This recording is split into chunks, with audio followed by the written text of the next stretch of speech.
তো মাত্র ২ মাস বাকি পুজোর। আর তার আগে দেখুন বর্ষায় চাকদহ পৌরসভার ২১টি ওয়ার্ডের অলিগলির অবস্থা আপনারা জানেন। তার কারণ বাম জামানার ৩৪ বছর, তার পাশে তৃণমূল জামানার ১৫ বছর। মানে ৫০ বছর হয়ে গেলেও সেই চাকদহ পৌরসভার ২১টি ওয়ার্ডের প্রতিটি গলিতেই, প্রায় বেশিরভাগ গলিতেই এখনও খানাখন্দে ভরা এবং জলে টুবুটুবু, এবং অনেক বাড়ির উঠোনেও জল, যারা কার্যত বাড়ি থেকে বেরোতে হলেও নোংরা জল পাড়িয়ে যেতে হয়। এর সুরাহা কী হবে?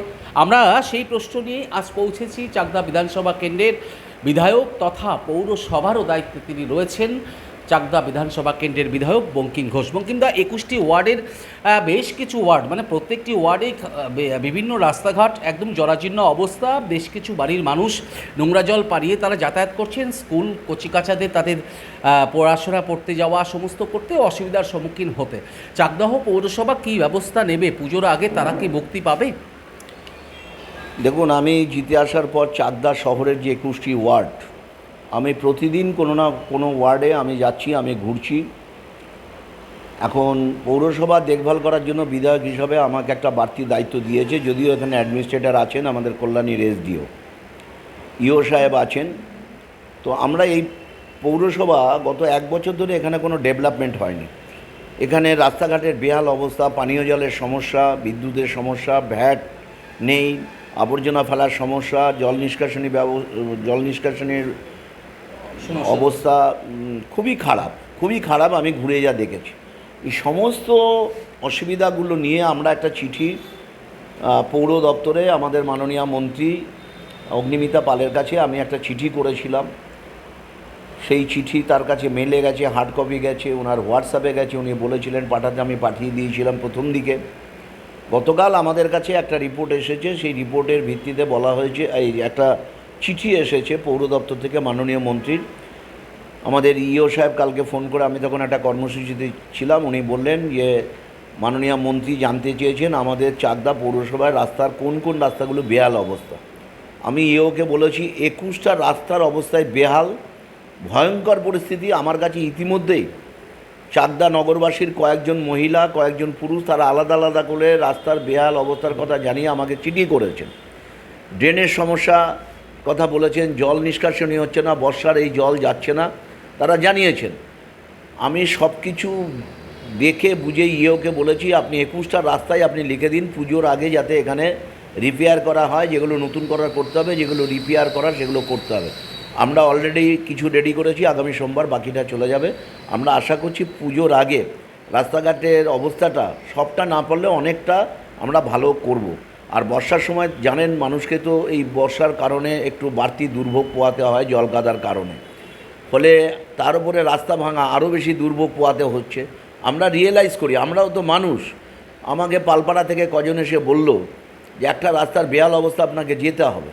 তো আমি গেলাম সরেজমিনে, দেখলাম, দেখার পর আমি ইঞ্জিনিয়ার দিয়ে বসে ইওকে ডেকে, রাস্তাটার ওয়ার্ক অর্ডার দেওয়া ছিল, কন্ট্রাক্টর কাজ করতে করতে হঠাৎ করে বন্ধ করে দেয়, বর্ষার কারণ দেখিয়েছে, আরও দু একটা টেকনিক্যাল কারণ দেখিয়েছে। আমি বলেছি সব বুঝে নেব, আপনি ওই কাজটা করে কমপ্লিট করে আমাকে জানান যে ওই কাজটা হয়েছে। সেই কাজটা ওরা শুরু করেছে, কাজটা চলছে, প্রায় ১ কিলোমিটার মতন রাস্তা, কিছুটা পেপার ব্লক দিয়ে হচ্ছে, কিছুটা পিচ দিয়ে হচ্ছে, ঢালাই হচ্ছে, আমি দেখে এসেছি।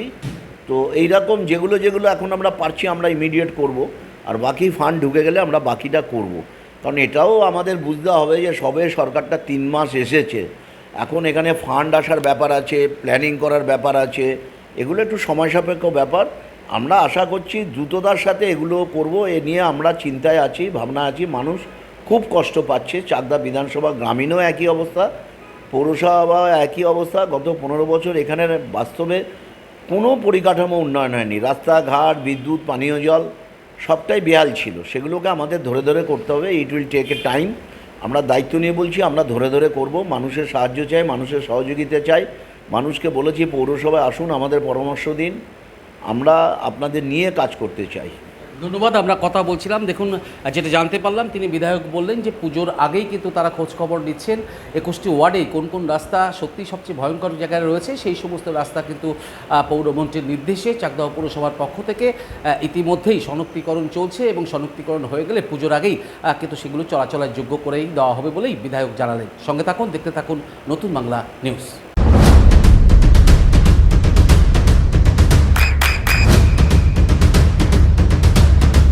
বৃষ্টিতে স্বস্তি। বৃষ্টি অ্যাকোয়া বিশুদ্ধ পানীয় জল। চোখের যত্নে এখন আরও আধুনিক এক ঠিকানা, স্বদেশ আই হসপিটাল, চাকদহ। চোখের বিস্তারিত পরীক্ষার জন্য রয়েছে উন্নত জাইস ডায়াগনস্টিক প্রযুক্তি। নির্ভুল পরীক্ষার জন্য রয়েছে আধুনিক ব্যবস্থা, পরীক্ষা থেকে চিকিৎসা ও উন্নত পরিকাঠামো। আপনার দৃষ্টির যত্নে স্বদেশ আই হসপিটাল। আমাদের ঠিকানা সুখসাগর রোড, চাকদহ, নদিয়া। আপনার সন্তানের উজ্জ্বল ভবিষ্যতের সঠিক দিশা JRS public school. JRS public school, যেখানে শিক্ষা এবং আনন্দ একসাথে। JRS public school has an excellent team of teachers for the holistic development of your child. আপনার সন্তানের উজ্জ্বল ভবিষ্যতের একমাত্র ঠিকানা জেআরএস পাবলিক স্কুল। আপনি কোথায় ইনভেস্ট করবেন, কেন করবেন, বুঝতে পারছেন না তো? সঠিক গাইডলাইন পেতে আজই আসুন নদিয়ার চাকদাতে নিবেদিতা প্রাইভেট লিমিটেডে। Nivedita private limited, marketing and distribution service. Balcony বা সিঁড়ির রেলিং, মডিউলার কিচেন বা ড্রয়িং রুম, এক কথায় আপনার স্বপ্নের বাড়িকে করে তুলুন আরো সুন্দর। Chakdah ply centre, gorgeous look বা কোয়ালিটি সবে 3 number 1 Chakdah ply centre. Chakdah ply centre, KBM, Chakdah, Nadia. হোমওয়ার্কটা করেছো? হ্যাঁ স্যার। এ বাবা, ভুল করেছো কেন? চোখে কেমন ঝাপসা দেখছি, লিখতে আর পড়তে খুব সমস্যা হচ্ছে। চাকদার মডার্ন অপটিক্স থেকে ভালো চোখের ডাক্তার দেখিয়ে নাও। প্রতিদিন প্রকৃত চোখের ডাক্তার ও দৃষ্টি বিশেষজ্ঞ মডার্ন অপটিক্স, চাকদহে। চাকদা অ্যালুমিনিয়াম সেন্টার, প্লাই, কাঁচ, laminates, kitchen fittings, door lock, window ও অ্যালুমিনিয়ামের খুচরো ও পাইকারি বিক্রেতা। চাকদা অ্যালুমিনিয়াম সেন্টার, পূর্ব লালপুর 50 নম্বর রেলগেটের পাশে, চাকদা, নদিয়া। নদিয়া জেলার সবথেকে বড় বিল্ডার্স চাকদার মা মনসা বিল্ডার্স, রড ও সিমেন্টের পাইকারি ও খুচরো বিক্রেতা। মা মনসা বিল্ডার্স, পদ্মবিলা, চাকদা, নদিয়া। রুম রে মাত্র 1500 টাকা থেকে স্টার, খাওয়া দাওয়া রিজনেবল প্রাইস। নদিয়ার একমাত্র 3 স্টার ক্যাটাগরি হোটেল এনবি সোনার বাংলা হোটেল, কল্যাণী এইমসের ঠিক উল্টো দিকে, কল্যাণী, নদিয়া।